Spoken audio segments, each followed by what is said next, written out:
بسم الله الرحمن الرحيم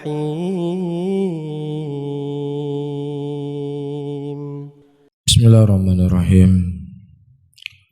Assalamualaikum warahmatullahi wabarakatuh. Jazakallah khair.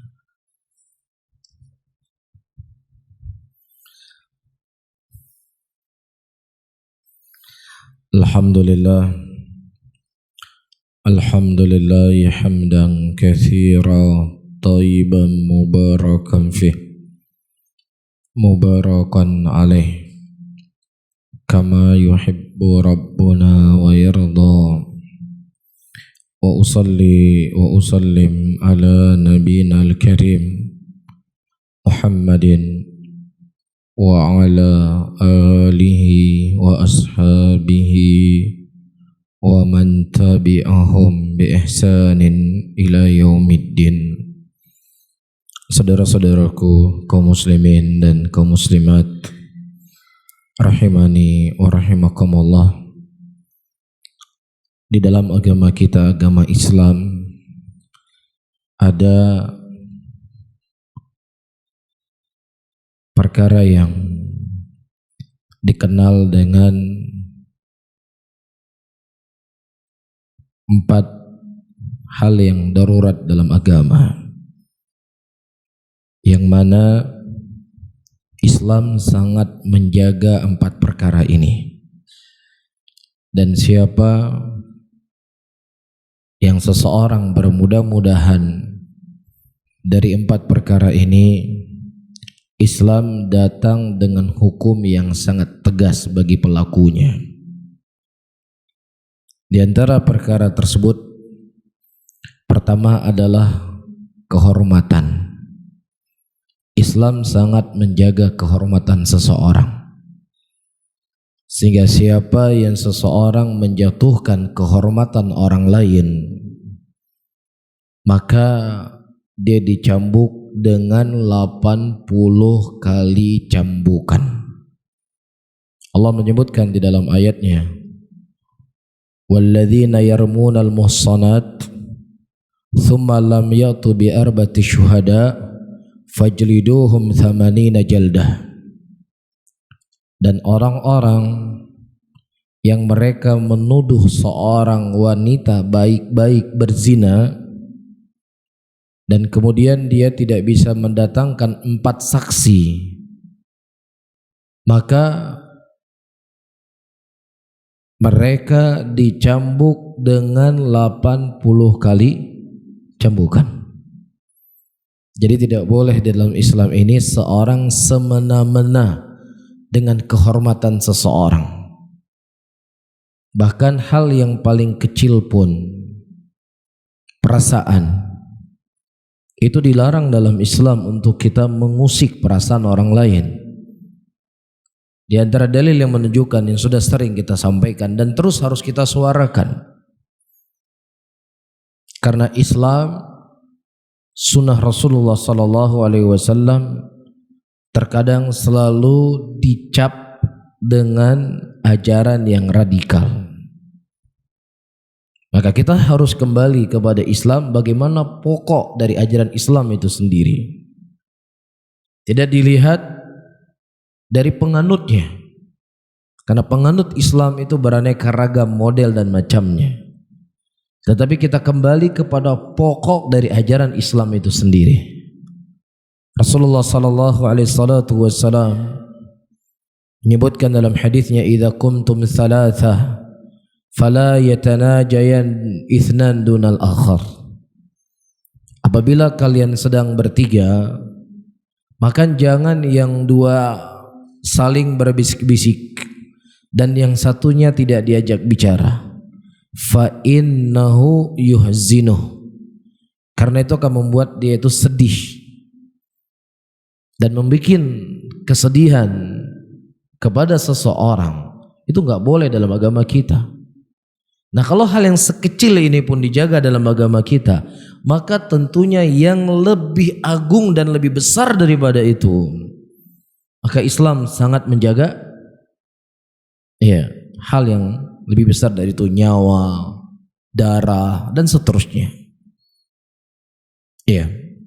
Maka di dalam Islam, para hadirin dan hadirat yang dimuliakan oleh Allah, itu sangat memerangi yang namanya bully. Islam melarang keras bentuk bulian ini. Dalam sebuah ayat Allah mengatakan, wailul likulli hummazatil lumazah. Celakalah bagi orang-orang yang suka mengumpat, yang suka mencela. Dalam sebuah hadis Rasulullah mengatakan, syarrun nas manzilatan yaumil qiyamah, orang yang paling jelek nanti di yaumil qiyamah adalah orang yang manusia lari darinya dikarenakan tajamnya lisannya. Saya tidak berani duduk sama dia, saya nggak berani berjalan sama dia, saya takut safar sama dia karena saya akan dibully.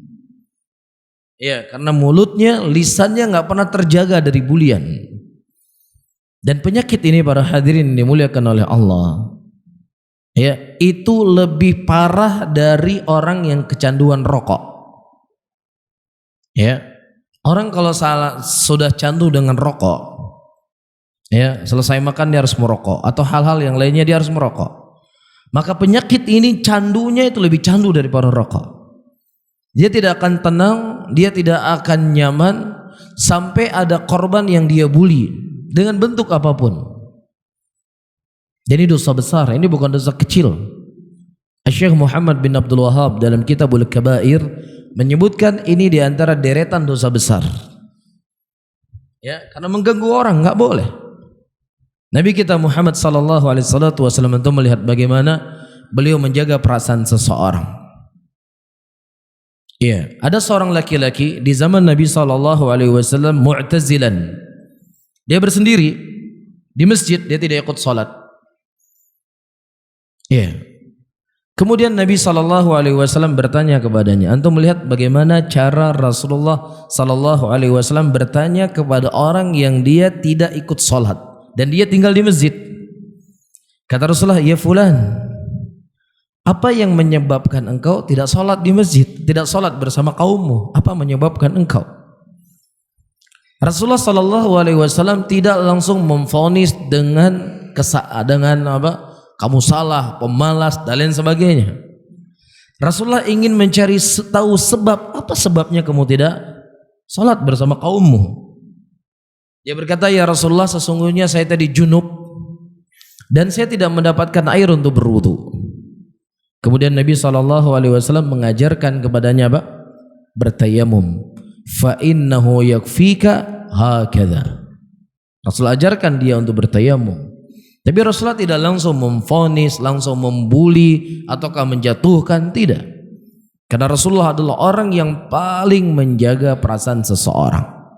Nah, kalau seandainya ini sesuatu yang paling minim perasaan dijaga dalam Islam, maka saya ulangi kembali, hal yang lebih besar daripada itu, maka Islam sangat menjaga. Taib. Perkara kedua dari perkara darurah dalam agama, para hadirin yang dimuliakan oleh Allah, adalah harta. Harta ini merupakan privasi yang milik seseorang yang tidak boleh kita ganggu, walaupun dia orang kafir. Ya, harta orang kafir tidak boleh kita ganggu. Ya, nyolong namutang mbak Cina kafir. Diploh tahang ko bayi lek, bayi mau tang orang kafir, nggak boleh. Harta, walaupun harta orang kafir itu nggak boleh kita mendolimi mereka. Harta orang kafir yang halal itu adalah harta orang kafir harbi, yang dia memerangi kita, yang kemudian ditegakkan jihad, terjadilah peperangan, yang kemudian harta yang mereka miliki menjadi harta rampasan perang. Itu boleh halal buat kita.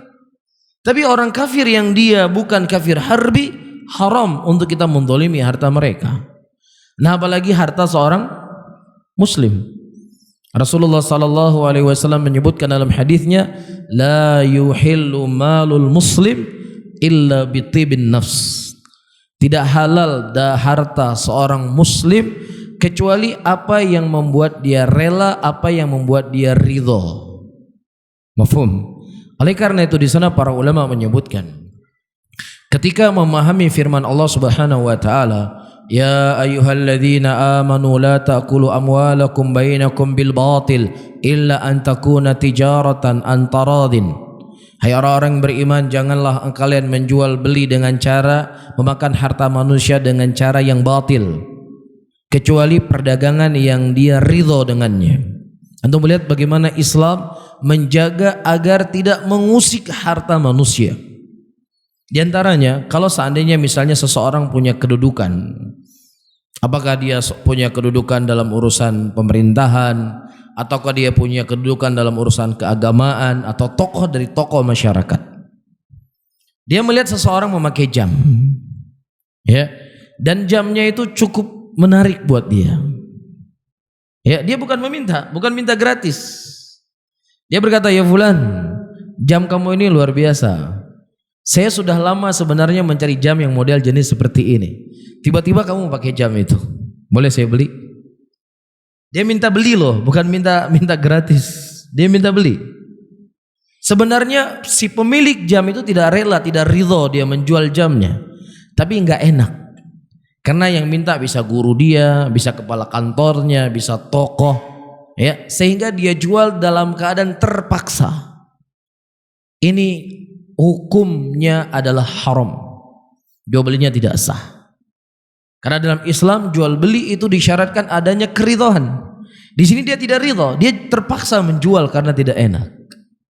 Hal yang sekecil ini pun dijaga dalam Islam, para hadirin yang dimuliakan oleh Allah. Ya, dia bukan nyolong, bukan mencuri, bukan minta gratis, dibayar dengan harga pasar. Harga pasarnya berapa misalnya? 5 juta, 5 juta dia bayar. Tapi karena nggak enak dia tolak, dia jual jamnya. Padahal dia nggak mau jual. Itu nggak sah jual belinya. Karena tidak ada keridhaan di antara dia penjual dan pembeli, tidak ada keridhaan di sini. Si penjualnya tidak ridho dia menjual.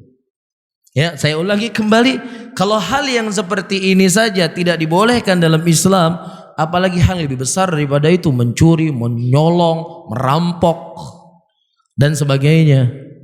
Makanya Islam datang dengan hukum yang tegas. Siapa yang mencuri harta manusia, ya, dengan zalim dari batasan yang telah ditentukan dalam syariat, maka dia harus dipotong tangannya.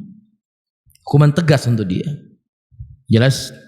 Kemudian yang ketiga, para hadirin yang dimuliakan oleh Allah, Islam adalah agama yang sangat menjaga nasab. Nasab apa? Keturunan. Sehingga tidak boleh seseorang itu semena-mena dengan nasab, karena di dalamnya dibangun banyak hukum. Ya, apa dibangun di atasnya? Perwalian. Ya, ahli waris. Faham? Ketika seorang anak dia lahir dari bapak yang memang asalnya adalah airnya dia, tetapi terjadi hubungan tersebut sebelum pernikahan, maka anak yang lahir tadi nggak bisa dinisbatkan kepada bapak biologisnya, nggak boleh. Nah, kalau itu bukan bapak biologisnya, siapa yang menjadi wali dalam menikah? Si laki-laki tadi nggak bisa jadi wali untuk dia. Iya, dan juga harta yang dimiliki oleh si laki-laki tadi nggak berhak diwarisi oleh si anak tadi. Hukum di sini, karena ini adalah hak yang harus dijaga, hak si anak. Hak si bayi yang lahir tadi, siapa yang menafkahinya? Apa yang harus dia dapatkan dari warisan bapaknya? Lah kalau dia bapaknya hasil dari zina, dia lahir dari hasil zina, maka akan memberikan mudarat untuk dia. Tidak punya walinya, tidak ada harta yang bisa diwariskan.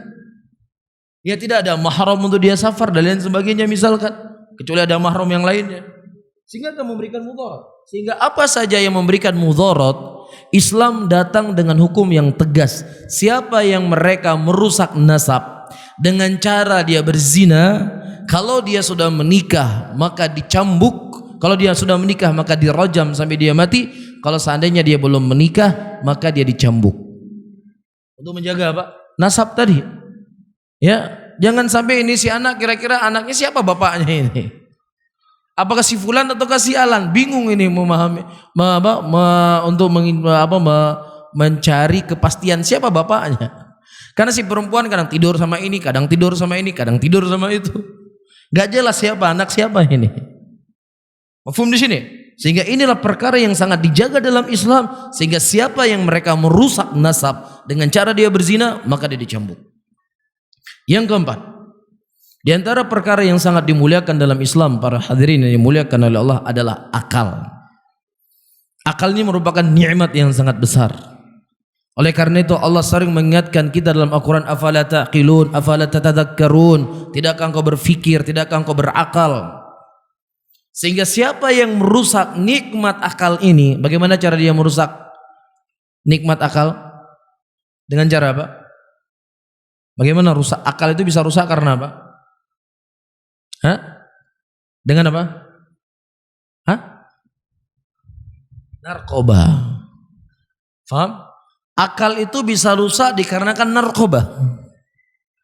Maka siapa yang seseorang mengkonsumsi narkoba, yang itu akan bisa merusak akalnya. Ketika rusak akalnya akan rusak tantanan kehidupannya. Kalau dia sebagai seorang suami, dia akan memudaratkan pada istrinya. Ketika dia sebagai seorang bapak, dia akan merusak kepada anak-anaknya. Ketika dia sebagai seorang masyarakat, dia akan merusak masyarakatnya. Dia akan mencuri. Ya tidak? Ketika seseorang itu sudah ibaratnya sudah candu dengan narkoba, mau tidak mau ketika dia kehabisan uang, tidak punya uang untuk dia membeli narkoba tadi, bagaimana cara solusinya? Mencuri, merampok. Ya bisa-bisa dia membunuh orang lain hanya sekadar untuk mendapatkan sedikit uang. Dan ini banyak terjadi, bagaimana seorang anak didapatkan dia membunuh ibu dan bapaknya, meminta uang untuk beli narkoba. Sehingga ini memberikan penyakit dan kerusakan di masyarakat. Sehingga Islam datang dengan hukum yang tegas. Siapa yang seseorang merusak akal dengan minuman keras atau yang sejenis dengannya, dicambuk. Supaya menjadi kapok bagi dia, tidak bermudah-mudahan merusak akalnya. Bisa difahami? Dan juga dari hal yang merusak akal itu dengan ilmu filsafat.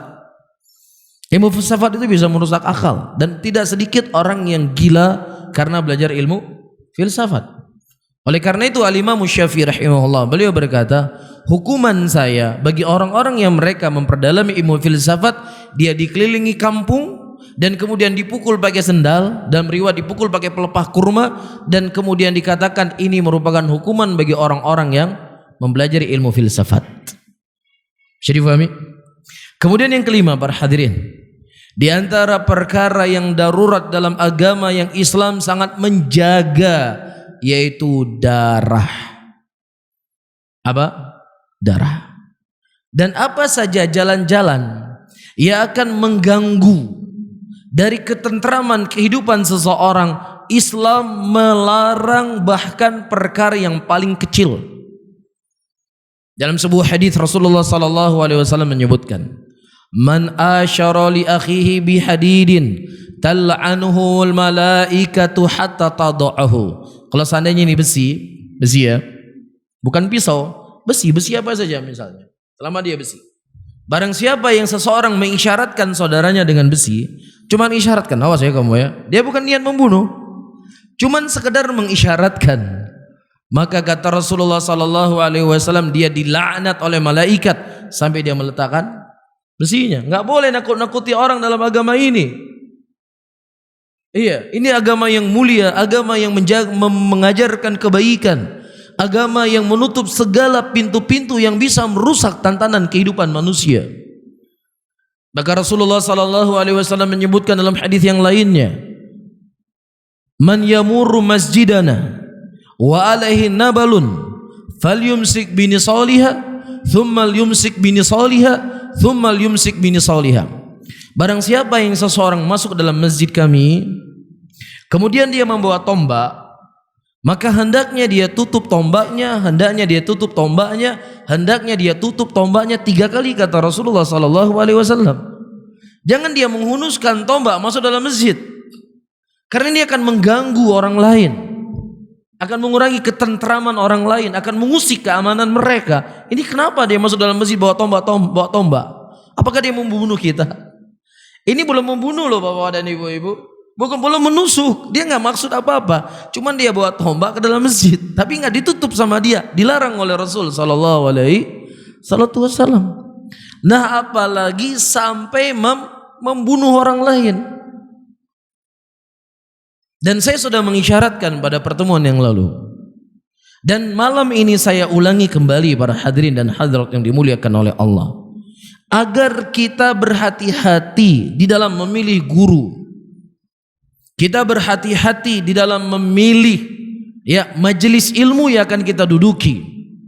Karena ketika kita salah dalam memilih guru, salah dalam memilih majelis ilmu, yang tadinya membunuh itu merupakan perkara yang kita yakini keharamannya, ketika kita salah dalam memilih guru, berubah membunuh itu jadi ibadah,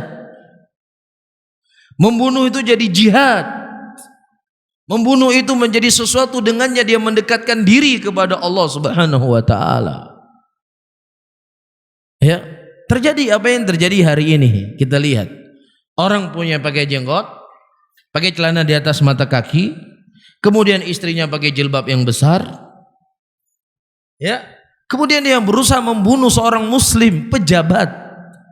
Dan itu dorornya jauh lebih besar dibandingkan dia bunuh seorang biasa. Bisa difahami? Jelas ayyuhal ikhwah, ini karena salah dalam memilih guru, salah dalam mengambil ilmu. Makanya Ahlus Sunnah selalu berteriak, selalu mereka berteriak, jangan salah mengambil ilmu, jangan salah memilih guru, jangan salah Anda berhijrah. Karena ketika Anda salah berhijrah, fatal akibatnya. Walaupun dengan prinsip kita seperti ini dianggap sebagai kelompok yang radikal, dianggap sebagai kelompok intoleransi, dianggap sebagai kelompok yang selalu ingin mengusik bagaimana akidah orang. Ini kan bukti yang terjadi sekarang. Ini kan dampak yang kita lihat. Bagaimana ketika seseorang salah dalam mengambil ilmu, dia berhijrah yang tadinya sering di diskotik sekarang masuk masjid. Yang tadinya hijrah suka yang nonton film sekarang lebih rajin untuk baca Quran. Yang tadinya adalah orang yang suka pacaran, bawa cewek ke sana kemari, sekarang lebih suka untuk nikah muda. Pindah dia dari hal-hal yang diharamkan oleh Allah kepada hal yang itu bentuknya ibadah. Tetapi ketika akidah yang dia pelajari adalah akidah yang sesat, akidah yang menyimpang, maka terjadilah apa yang terjadi. Membunuh jadi ibadah, coba bayangin. Melukai orang jadi ibadah. Bisa difahami? Sehingga ini merupakan prinsip Ahlus Sunnah. Apapun orang di luar sana berkata radikal, di luar sana orang berkata intoleransi, tapi ini agama yang harus kita sampaikan kepada muslimin. Karena ketika seseorang salah dalam memilih guru, itu akan merusak dunianya, merusak akhiratnya, dan juga tidak hanya merusak dunia dan akhiratnya, dan juga merusak dunia orang lain. Dunia orang lain dirusak sama dia, keamanan orang lain diusik sama dia, ketentraman hidup bagi orang lain diganggu sama dia. Yang juga akibat sikap kejahilan dan kebodohannya yang dia memakai daripada simbol Islam, akhirnya orang akan memandang ternyata orang-orang yang pakai jilbab besar itu, orang yang pakai jenggot itu, orang yang memakai celana di atas mata kaki itu, ternyata memang mereka benar-benar radikal. Mereka memang benar-benar teroris. Mereka memang benar-benar pecundang dan lain sebagainya. Ini terjadi. Dan Nabi kita Muhammad sallallahu alaihi wasallam, para hadirin dan hadirat yang dimuliakan oleh Allah, sebagaimana disebutkan dalam Sahih Bukhari, ada seorang laki-laki yang bernama Dzul Khuwaisirah. Dia berkata kepada Rasulullah di hadapan Rasul, "Ya Muhammad sallallahu alaihi wasallam, sesungguhnya aku tidak melihat keadilan pada engkau dalam membagi harta rampasan perang. Bersikap adillah engkau dalam membagi harta rampasan perang." Ini kurang ajar enggak? Sangat kurang ajar. Di hadapan Rasul dia berani mencela Rasulullah sallallahu alaihi wasallam. Itu pun perkara dunia yang Rasulullah enggak butuh sama dunia itu. Ketika Umar bin Khattab mendengar ucapan laki-laki Khariji ini, "Ya Rasulullah, apakah ku penggal laki-laki munafik ini ya Rasulullah?" Kemudian Nabi SAW mengatakan, jangan kau penggal dia. Nanti orang-orang menganggap bahwasanya Muhammad itu telah membunuh sahabatnya sendiri. Dia kan sholat bersama Rasul, dia berjihad bersama Rasul, Dia berkelompok bersama Rasul. Ya, tiba-tiba dibunuh. Ini agama apaan ini? Orang di luar akan memandang agama Islam adalah agama yang jelek. Agama Islam adalah agama yang pembunuh. Sahabatnya sendiri dibunuh. Orang yang sholat juga dibunuh sama dia. Apa faedah yang bisa kita petik? Faedah yang bisa kita petik, Rasulullah sallallahu alaihi wasallam, ya, beliau membiarkan kemuliaan beliau yang itu sebenarnya wajib untuk dijaga karena beliau seorang rasul, beliau utusan Allah, tetapi untuk menjaga agar Islam itu tidak dipandang jelek oleh orang lain, Rasulullah biarkan dia hidup. Jangan dibunuh, biarkan dia. Supaya orang tidak salah paham dengan Islam. Bisa difahami para hadirin? Nah, inilah kelakuan orang Khawarij. Kelakuan orang yang salah hijrah. Ya, kelakuan orang yang salah mengambil guru. Kelakuan orang yang salah hadir di majelis ilmu, akhirnya memudaratkan kepada Islam. Ya. Dan ayyuhal ikhwah rahimani wa rahimakumullah, terkadang orang itu sebelum dia kena, dia bisa sok bijak. Tetapi kalau ada orang yang salah berhijrah tadi, dia pasang bom, ya, kemudian dia masuk ke sebuah tempat, mati keluarganya. Mungkin di situ baru dia sadar. Nah, sebelum itu terjadi kita terus mengingatkan tapi nggak pernah sadar-sadar. Selalu kita dianggap intoleransi, selalu kita dianggap sebagai radikalisme, selalu kita dianggap pemegang kunci surga. Ya, selalu kita dianggap memvonis orang semua masuk neraka, kita tok yang masuk surga. Selalu demikian. Padahal kita ingatkan, ini loh jalan Rasulullah, ini loh Islam yang benar. Jangan kamu ikuti jalan selain daripada jalan Islam yang telah dicontohkan oleh Nabi. Karena Nabi tidak memerintahkan untuk membunuh. Rasulullah sallallahu alaihi wasallam bahkan kepada orang kafir sekalipun dilarang untuk kita membunuh orang yang sudah jelas kekafirannya. Man qatala mu'ahidan, barang siapa yang seseorang membunuh orang kafir yang dia berada di bawah pemerintahan muslimin, yang dia sedang ada ikatan perjanjian dengan muslimin, maka dia tidak akan mencium yang namanya bau surga. Ini orang kafir. Ya, kecuali kafir harbi. Apa itu kafir harbi? Kafir harbi orang kafir yang datang ke negeri kita, yang kemudian dia menyerang kita, dia mengusir kita dari negeri kita. Bukan hanya Islam yang memerangi jenis kafir yang seperti ini, orang kafir sendiri pun ketika negerinya diserang oleh orang lain pasti dia akan balas, kan begitu. Bisa difahami? Dan ini yang boleh diperangi dalam Islam. Dan itu pun dipimpin oleh pemimpin negara. Kita sudah didatangi oleh, misalnya kita didatangi oleh Amerika, didatangi oleh orang kafir, mengusir kita dari negeri kita, merebut kekuasaan pemerintahan kita.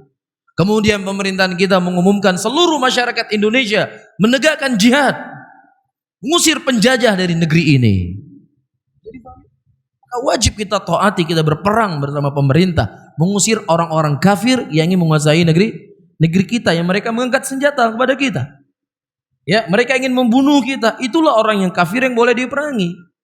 Adapun orang-orang kafir yang mereka tidak memerangi kita, maka ya tidak boleh kita mengganggu mereka. Diberikan kepada mereka hak yang memang itu adalah hak kemanusiaan. Iya, diberikan pendidikan, diberikan kesehatan, ya, diberikan pekerjaan, kecuali pekerjaan-pekerjaan yang memang tidak boleh orang kafir bekerja di situ. Yang urusan keumatan, Panglima TNI, Kapolri, Gubernur, Presiden, nggak boleh. Karena itu mengurusi urusan kebanyakan muslimin. Tapi kalau dia bekerja sebagai arsitek, sebagai dokter, dan lain sebagainya, silakan. Silakan diberikan kebebasan untuk mereka bekerja. Ya, selama ada ikatan-ikatan yang telah diikat di dalam agama kita. Nggak boleh misalnya ada seorang dokter muslim, kebetulan pasiennya orang kafir, ya sudah disuntik mati aja biar mati dia. Nggak boleh. Nggak dibenarkan di dalam Islam. Bisa difahami berhadirin.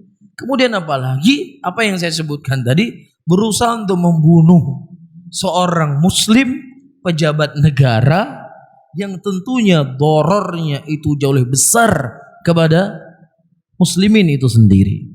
Bisa difahami? Dan Islam tidak pernah sama sekali membolehkan hal yang seperti ini. Dan sengaja saya menyebutkan, walaupun ini perkara sudah pernah kita bahas, kemudian kita ulang-ulang kembali bagaimana Islam sangat menjaga sesuatu yang paling kecil, ya, sesuatu yang paling ringan, tidak boleh diganggu, apalagi yang lebih besar daripada itu. Bisa difahami ya? Dan sebagaimana yang telah saya janjikan, mungkin malam hari ini kalau memang ada hal yang mau didiskusikan dari materi-materi yang telah kita sampaikan pada pertemuan yang lalu, ya kita lebih banyak berdiskusi. Kalau memang tidak ada, saya baca materi kita di malam hari ini. Wallahu ta'ala alam bissawab. Ada sesuatu yang mau disampaikan atau ditanyakan dari materi-materi yang sudah pernah kita sampaikan beberapa pertemuan yang lalu? Kalau tidak ada, kita baca materi kita yang baru. Baik. Saya tunggu sampai hitungan 5 ya. Baik. Kalau tidak ada, silakan Bang.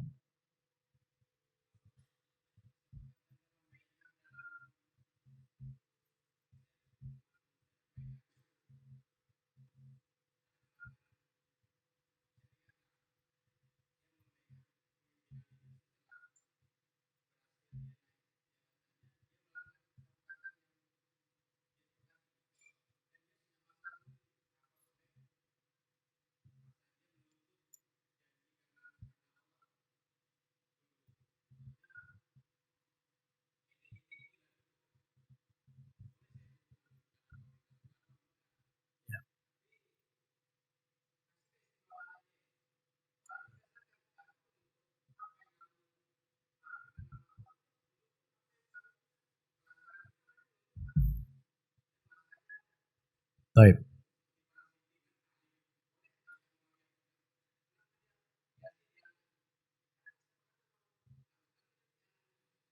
Baik. Nah, Rasulullah sallallahu alaihi wasallam menyebutkan dalam hadisnya, ya, tunaikanlah kewajiban kalian kepada pemimpin kalian, adapun haknya kalian minta sama Allah Subhanahu wa taala. Itu hadisnya disebutkan dalam Kitabus Sahih. Ya, jalani oleh kalian apa yang menjadi kewajiban kalian kepada pemimpin kalian. Apa kewajiban kita? Kita taat kepada perkara yang ma'ruf. Ya, kita tidak mencela mereka, kita tidak memberontak kepada mereka. Adapun hak kita yang dia tidak berikan kepada kita, maka caranya bukan dengan demonstrasi. Caranya bukan dengan kita membuat petisi, apalagi caranya dengan mengangkat senjata. Tetapi kata Allah Subhanahu wa taala, ya, mintalah kepada siapa? Ya, mintalah sama Allah Subhanahu wa taala. Tunaikan hak engkau, ya. Adapun janjinya kepada kita yang itu merupakan hak kita, maka apa? Kita minta sama Allah Subhanahu wa taala. Dan ini yang terjadi, ayyuhal ikhwah rahimani wa rahimakumullah, di zaman para sahabat Rasulullah sallallahu alaihi wasallam, yang mana seorang pemimpin tugasnya dia adalah menjalankan syariat, kan begitu? Di antara bentuk syariat yang harus dilaksanakan dan dijalankan adalah menunaikan salat pada waktunya. Karena ini merupakan bagian syariat Islam yang sangat agung, yang lebih mulia dibandingkan cuman perkara dunia. Pokoknya nanti kalau saya terpilih jadi presiden, saya akan buat jalan tol seluruh Indonesia. Ya. Kalau seandainya saya jadi presiden, nanti saya akan makmurkan seluruh tempat yang ada di Indonesia ini. Saya akan gaji kalian yang tidak bekerja, misalkan. Ini tentunya lebih ringan dibandingkan penegakan syariat. Sepakat? Sepakat ya? Penegakan syariat Islam yang paling agung adalah solat di awal waktu. Rasulullah sallallahu alaihi wasallam ditanya oleh para sahabatnya, "Ya Rasulullah, ayyul a'malil afdal?" Ya Rasulullah, apa salat yang paling afdal? Nabi sallallahu alaihi wasallam mengatakan, "As-salatu ala waqtiha." Salat di awal waktu. Dan Allah Subhanahu wa taala mengatakan, "Wailul lil musallin alladzina hum fi salatihim sahun." Celaka bagi orang-orang yang salat, yang mana dia itu lalai dari salatnya. Di antara maksud dari lalai salat disebutkan oleh ulama tafsir adalah orang yang mengakhirkan salat dari waktunya. Paham di sini? Baik. Di zaman Hajjaj bin Yusuf, seperti yang telah saya singgung pada pertemuan yang lalu, dia mengakhirkan salat zuhur sampai mendekati salat waktu asar. Dia mengakhiri salat asar sampai mendekati waktu maghrib. Dan tidak boleh satupun masjid mengumandangkan azan di awal waktu, nggak boleh. Dilarang keras. Ya, jadi betul, real dilarang azan, betul. Kalau sekarang kan ditertibkan mic kan begitu. Ditertibkan mikrofon supaya dipakai kepada hal-hal yang baik, kan seperti itu. Bukan dilarang azan. Dulu nggak boleh azan. Azan boleh di masjid ketika sudah menjelang akhir waktu. Nah, para ulama kita terdahulu yang mereka memiliki ghirah, kecintaan kepada agama, kecemburuan kepada agama, lebih cemburu dibandingkan kita. Apa yang mereka lakukan? Mereka bersabar. Mereka sholat wajib di rumah mereka. Ketika dikumandangkan azan zuhur sudah mendekati waktu asar, baru pergi mereka ke masjid. Niatnya sholat apa? Sholat sunnah. Iya.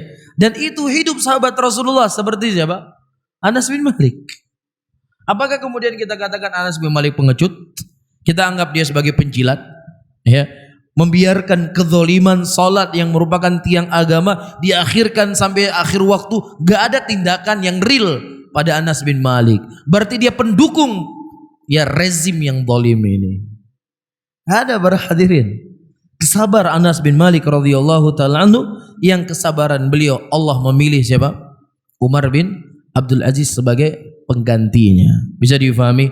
Adapun peperangan yang terjadi dalam perang Siffin atau perang Jamal, di mana Aisyah radhiyallahu taala anha dan beberapa kaum muslimin dari sahabat Rasulullah berperang dengan Ali bin Abi Thalib, ini sebenarnya yang menjadi pembahasan kita di malam ini, karena di situ banyak syubhat yang masuk, ya, antara peperangan yang terjadi di antara sahabat dengan sahabat. Ini sebenarnya yang jadi poin permasalahan yang akan kita bahas di malam ini.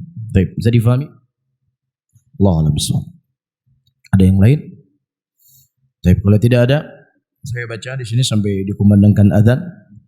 Kata Syekh rahimahullah, sababul khilaf baina sahabati radhiyallahu anhum.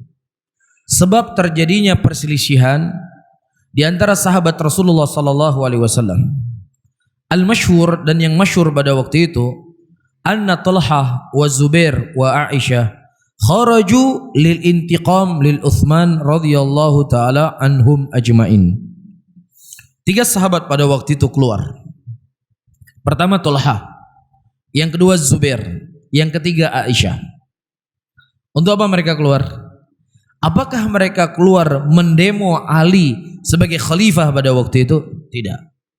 Mereka keluar pada waktu itu, para hadirin yang dimuliakan oleh Allah, ya, untuk mendamaikan sebagian orang yang sudah kerasa kerusuk setelah terbunuhnya Utsman bin Affan radhiyallahu taala anhu, dan mereka menginginkan agar pembunuh Utsman itu segera diadili. Jadi pahami? Ini yang pertama. Nanti kan kita bahas lebih jauh. Kedua, adapun Muawiyah, apa yang dilakukan oleh Muawiyah? Fa inna Aliyan lama akhadha al-khilafah azzala ba'dul wulah alladhina wallahum Utsman wa Khalid ibn Sa'id ibn al-As wa Muawiyah ibn Abi Sufyan. Ali bin Abi Thalib radhiyallahu taala anhu ketika beliau menjadi khalifah, ya, khalifah menggantikan Utsman bin Affan, beliau menghentikan beberapa gubernur yang gubernur tersebut dipakai di zaman pemerintahan Utsman bin Affan. Siapa saja gubernur yang dicopot oleh Ali pada waktu itu? Yang pertama yang dicopot oleh Ali, Khalid bin Sa'id bin As. Yang kedua, Muawiyah bin Abi Sufyan. Paham di sini? Dicopot oleh Ali sebagai gubernur. Falamma balaghal azlu Muawiyah radhiyallahu anhu rafadal azl. Dan ketika dapat khabar penghentian Muawiyah radhiyallahu taala anhu sebagai gubernur pada waktu itu oleh Ali bin Abi Thalib, rafad, beliau enggan, enggak mau. Beliau enggak mau turun. Apa alasannya beliau tidak mau turun? Beliau punya alasan. Beliau mengatakan mimman uzal qalu min Ali. Siapa yang menurunkan saya? Siapa yang memberhentikan saya sebagai gubernur? Mereka mengatakan Ali. Kemudian Muawiyah berkata, wa aina qatlatu ibnu ammi? Wa aina qatlatu Utsman? Di mana orang-orang yang membunuh Utsman hari ini? Di mana mereka?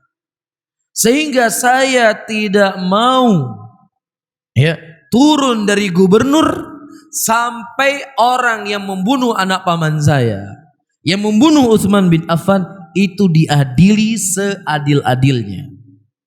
Paham ya? Ketika Muawiyah dituntut, bayyi Ali. Dia ambillah sumpah kepada Ali. Kemudian beliau berkata, la, aku tidak mau. Aku tidak mau bersumpah kepada Ali, mengambil baiat Ali, yusallimuni qatlatul Utsman thumma ubay'uhu, sampai dia menyerahkan kepada saya pembunuh anak paman saya, pembunuh Utsman, baru saya akan berbaiat kepadanya. Bisa difahami ya? Bisa difahami? Utsman, saya ulangi kembali, Muawiyah tidak mau berbaiat kepada Ali. Apa alasannya? Sebenarnya beliau bukan tidak mau berbaiat. Beliau tidak mau turun dari posisinya sebagai gubernur, tetapi beliau menuntut sampai pembunuh Utsman itu ditangkap, baru saya akan berbaiat kepada Ali. Bisa difahami? Baik. Wa dzalika anna Muawiyah kana yara anna ala quwwati fi Syam wa annahu lam yufrad bi hadhihi al-quwwa allati tuahilu liintiqam min qatlatil Utsman. Kenapa Muawiyah berbuat demikian? Karena beliau memandang beliau berada di negeri yang sangat kuat dan beliau adalah seorang gubernur yang sangat kuat di negeri Syam.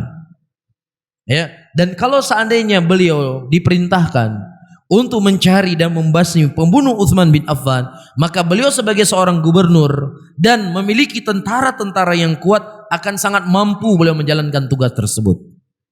Bisa difahami? La ubay'u hatta yaqtala qatlatu Utsman, kata Muawiyah, aku tidak akan berbaiat kepada Ali sampai dia membunuh siapa yang membunuh Utsman. Wa Aliun yaqul tubay'u thumma yanzuru fi qatlati Utsman. Ali bin Abi Thalib radhiyallahu taala anhu berkata, baiat dulu saya sebagai pemimpin yang sah, sebagai pemimpin yang tertinggi. Kemudian setelahnya kita membahas perkara yang kedua. Apa itu? Mencari siapa yang membunuh Utsman bin Affan radhiyallahu taala anhu. Bisa difahami sampai di sini? Kasus permasalahannya bisa difahami? Jelas? Mereka tidak memberontak kepada Ali, itu harus paham. Aisyah, Thalhah dan Zubair juga tidak demo kepada Ali dan tidak mengakui kepemerintahan Ali bin Abi Thalib. Dan di sini disebutkan ketika Utsman terbunuh, ditanya kepada Aisyah siapa yang menjadi khalifah. Nanti kan kita baca. Bisa difahami? Saya baca sedikit lagi. Fal ikhtilafu baina Ali wa Muawiyah radhiyallahu anhuma wa huwa fi ayyuma qablu. Dan perselisihan yang terjadi di antara Ali dan Muawiyah itu perselisihan dalam masalah teknis. Bukan Ali bin Abi Thalib, bukan Muawiyah radhiyallahu taala anhu tidak taat kepada pemimpin. Bukan beliau itu menentang kepada pemimpin, tidak. Beliau mengatakan, cari dulu, tangkap dulu orang yang membunuh Utsman, baru setelahnya kita mengurusi khalifah. Baru setelahnya saya akan berbaiat kepada engkau. Ini dulu yang pertama, karena dia dibunuh dalam keadaan zalim. Kata Ali, siap. Saya siap akan mencari pembunuh Utsman bin Affan. Cuma kita selesaikan dulu permasalahan khalifah. Karena sebuah negeri ketika tidak ada khalifahnya dan tidak diambil baiat oleh seluruh pembesar-pembesar negeri pada waktu itu, dikhawatirkan akan terjadi fitnah yang lebih besar. Jadi kau baiat dulu saya biar selesai masalah. Kan kalau seandainya Ali berbaiat, Muawiyah berbaiat, di bawahnya tinggal ikut. Tapi ketika Muawiyah tidak berbaiat kepada Ali, akhirnya masyarakat menjadi gonjang-ganjing, akan menjadi masalah di tengah masyarakat. Itu yang Ali tuntut dulu dari Muawiyah radhiyallahu taala anhu. Bisa difahami? Jelas ya? Taib, Ali yara anna al-awla ayyubayyi thumma ba'da dhalik yanzur fi amri qatlati Utsman indama tahadda al-umur wa yastatabul aman.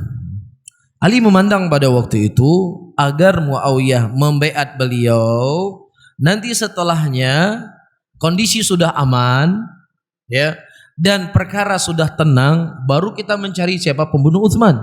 Karena ketika terjadi pembantaian atau wafatnya seorang pemimpin, pasti negara dalam keadaan apa? Negara dalam keadaan kacau, itu sudah pasti itu.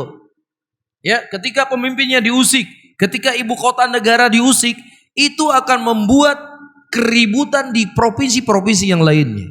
Dan saya melihat sendiri dengan mata kepala saya, ya rahimani wa rahimakumullah, apa yang terjadi di negeri Yaman.